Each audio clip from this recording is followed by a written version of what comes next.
Hello treasure hunters, welcome to the show today. As you know, my channel is undergoing a transition stage. I'm trying to move on to my next adventure from the Forrest Fenn treasure hunt.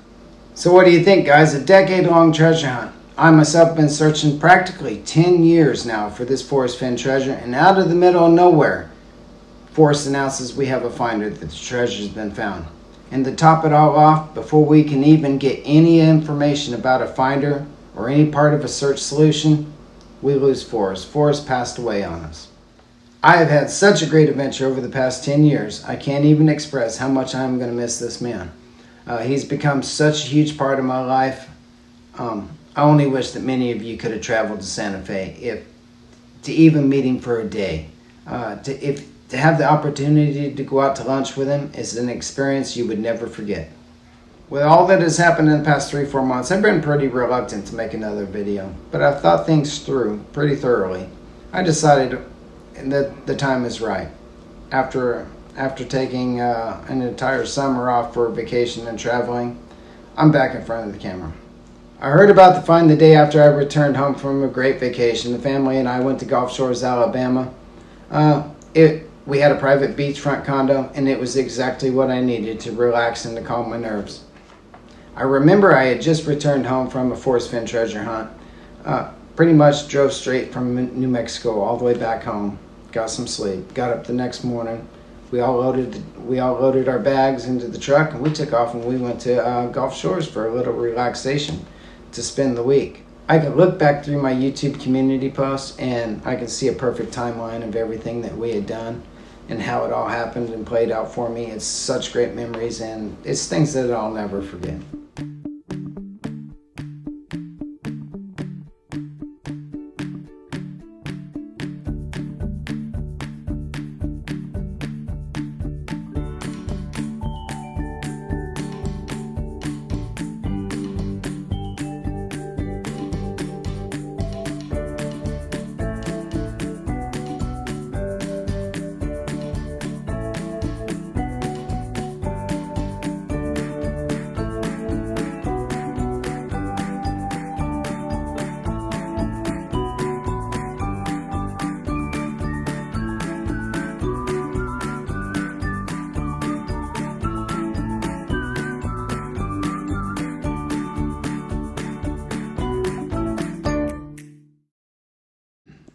You see, I really needed a little time to unwind. I spent 1.5 years in that location where I was searching, trying to figure out a direction and a distance.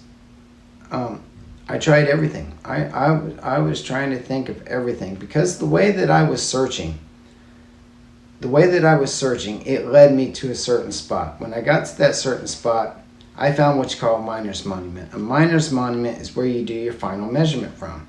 So from that spot, everything was telling me it's one measurement. It's one measurement in one direction.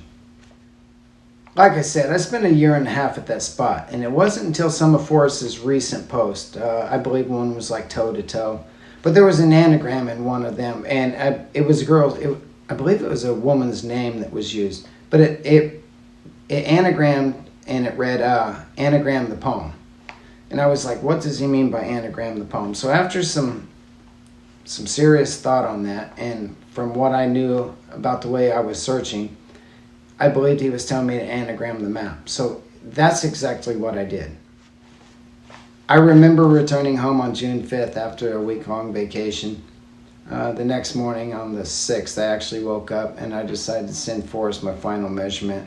It was an anagram that I had got off the map. I'll include that here in the video so you guys can see the actual email that I had sent to Forrest.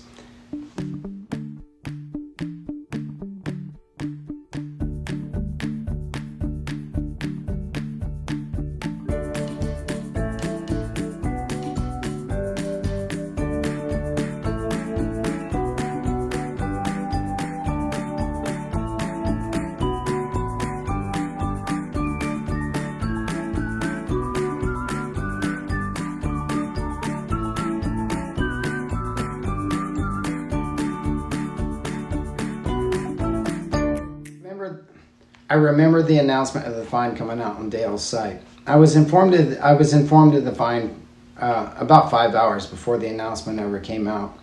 I remember thinking, Man, it's over. It's finally over. Or is it?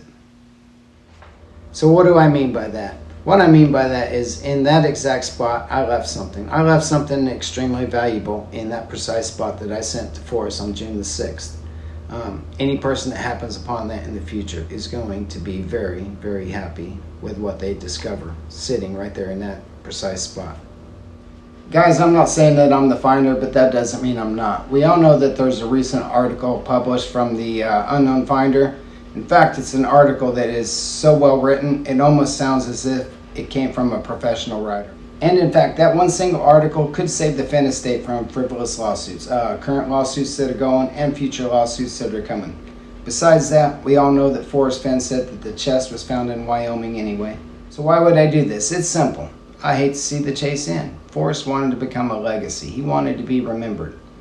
He wanted a mystery that lasted 100, maybe 1,000 years.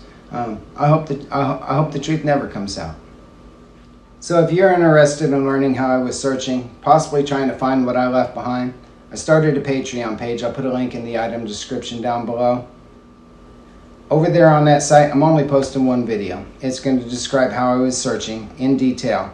It's not going to take you to the exact spot, but once you learn how I was searching, it probably won't take long for somebody to figure it out. I'm not going to say what it is that I put in that spot, guys, but it's definitely worth finding. I don't want to feel like I'm running a treasure hunt here. I feel as if I'm keeping the chase alive. Forrest was a great friend. I'm going to miss him. God bless you, Forrest.